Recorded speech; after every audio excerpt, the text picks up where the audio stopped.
আজকের দিনে তোমাকে যদি জিজ্ঞাসা করা হয় সবথেকে টপ স্কিল কী, তাহলে তোমরা হয়তো ইউটিউবে বিভিন্ন ভিডিও দেখে বলবে ভাই video editing skill, graphic design skill, YouTube thumbnail making skill, এই সকল স্কিলগুলো এখন বুম করছে, এই সকল স্কিলগুলোতে প্রচুর টাকা। কিন্তু আজকে তোমাদের এমন স্কিলগুলোর কথা বলবো যে স্কিলগুলো যদি তোমরা না শেখো তাহলে এইসব স্কিলগুলো শিখে নিলেও তোমার কোনো লাভ হবে না, তোমার কোনো কিছু হবে না। হয়তো লাভ হবে বলতে টাকা পয়সা আসবে, কিন্তু লাইফে অনেকটা আগে তুমি যেতে পারবে না। তো আজকে এমন কিছু স্কিলের কথা বলবো যে স্কিলগুলো যদি তুমি শেখো তাহলে লাইফে অনেকটা আগে যেতে পারবে, এবং যেগুলো most of the entrepreneur, most of the ইউটিউবারের মধ্যে কমন।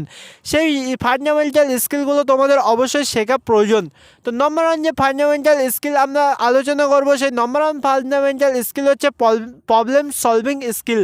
তো প্রবলেম সলভিং স্কিল এমন একটা স্কিল যেটা তুমি ফ্রিল্যান্সিং করো, আর যেটা তুমি বিজনেস করো, আর যেটা তুমি একজন কোম্পানিতে জব করো, যেটা তুমি একজন স্টুডেন্ট হও না কেন, তোমার এই প্রবলেম সলভিং স্কিল যতটা ভালো হবে তত তুমি লাইফে এগোতে পারবে, তত তুমি লাইফে বুম করতে পারবে। একটা কোম্পানিতে থাকতে গেলে সেখানে তুমি যদি প্রবলেম সলভ না করতে পারো তাহলে তোমাকে কোম্পানিতে প্রমোশন দেবেই না।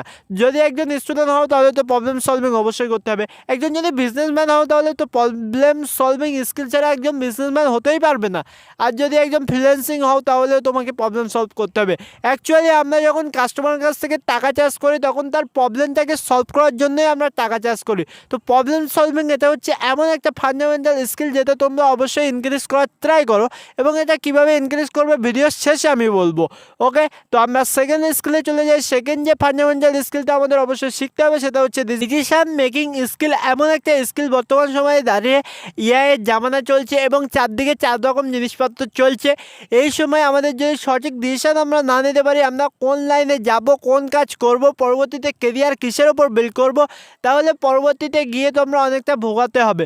এবং এই ডিসিশন মেকিং স্কিল তোমার যদি ভালো হয়, এই ফান্ডামেন্টাল স্কিল যদি ভালো হয়, তাহলে সঠিক সময় সঠিক ডিসিশন নেওয়ার মাধ্যমে লাইফে খুব দ্রুত তুমি বুম করবে, এবং তুমি অনেক বেশি শিখতে শিখতে নিজের ডিসিশনটা অনেক বেশি মেক করার অ্যাবিলিটি তোমার ভিতরে চলে আসবে। এরপরে আমরা চলে যাব আমাদের 3 নম্বর ফান্ডামেন্টাল স্কিল, যেটা হচ্ছে ম্যানেজমেন্ট স্কিল। দেখো, ম্যানেজমেন্ট স্কিলটাকে দুভাবে ভাগ করা যেতে পারে, একটা হচ্ছে টাইম ম্যানেজমেন্ট, একটা হচ্ছে মানি ম্যানেজমেন্ট। দেখো, টাইম ম্যানেজমেন্ট এমন একটা স্কিল যেটা হচ্ছে স্টুডেন্ট লাইফে আমরা খুব ভালোভাবে শিখি, এবং এছাড়া তুমি যদি একজন জব করো, বেসিক ফ্রিল্যান্সার হও, অথবা একজন বিজনেসম্যান হও, তাহলে তোমাকে অবশ্যই তো টাইম ম্যানেজমেন্ট শিখতে হবে। টাইম ম্যানেজমেন্ট যত ভালোভাবে শিখতে পারবে তত তুমি ফ্যামিলির সাথে এবং ওয়ার্কের পিছনে টাইম দিতে পারবে। এরপর হচ্ছে money management.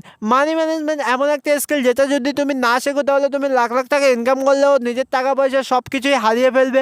So money management স্কিলটাকে তোমাকে অতিরিক্ত শেখার প্রয়োজন। এরপরে আমরা কথা বলবো আমাদের 4 নম্বর স্কিল, যেটা হচ্ছে 4 নম্বরে এমন একটা স্কিল যেটা তো মোস্ট অফ দ্য ইউটিউবার এবং মোস্ট অফ দ্য এন্টারপ্রেনারের মধ্যে কমন, সেটা হচ্ছে ক্রিয়েটিভিটি স্কিল। ক্রিয়েটিভ ব্রেন যদি না হয় ভাই, তাহলে লাইফে অনেকটা আগে তুমি যেতে পারবে না। একটা নির্দিষ্ট ব্রেনের মধ্যে পড়ে থাকা উচিত নয়, অবশ্যই তোমাকে ক্রিয়েটিভ হতে হবে, জোগাড়ও হতে হবে, তবেই তুমি লাইফে অনেকটা বুম করবে। তো ক্রিয়েটিভ স্কিল যদি তোমার মধ্যে থাকে তাহলে তুমি most of the entrepreneur, most of the ইউটিউবারের মধ্যে কমনের লিস্টে চলে আসবে। এরপরে আমরা 5 নম্বর যে স্কিলটার কথা বলবো, 5 নম্বর স্কিলটা হচ্ছে কমিউনিকেশন স্কিল। আর যদি কমিউনিকেশন স্কিল একবার ভালোভাবে তুমি তো তৈরি করতে পারো, তাহলে তোমার ফান্ডামেন্টাল যে 5টা স্কিল বললাম এবং কমিউনিকেশন স্কিল জুড়ে তুমি যদি একটা ভালোভাবে তৈরি করতে পারো, তাহলে লাইফে তুমি কতটা আগে যেতে পারবে সেটা তুমি নিজেই জানো না। এই 5টা স্কিলটার মধ্যে মাত্র 2-3টে স্কিলও যদি তুমি ভালোভাবে প্র্যাকটিস করো এবং ভালোভাবে অ্যাপ্লাই করো নিজের লাইফে, তাহলে তোমার লাইফটা 1-2 মাসের মধ্যে একটা গেম চেঞ্জ করতে পারো। তো বন্ধুরা, আজকের ভিডিওটা ছিল এই পর্যন্তই। দেখা হচ্ছে অন্য কোনো ভিডিওতে। ততক্ষণ পর্যন্ত ভালো থাকো, সুস্থ থাকো, বাই।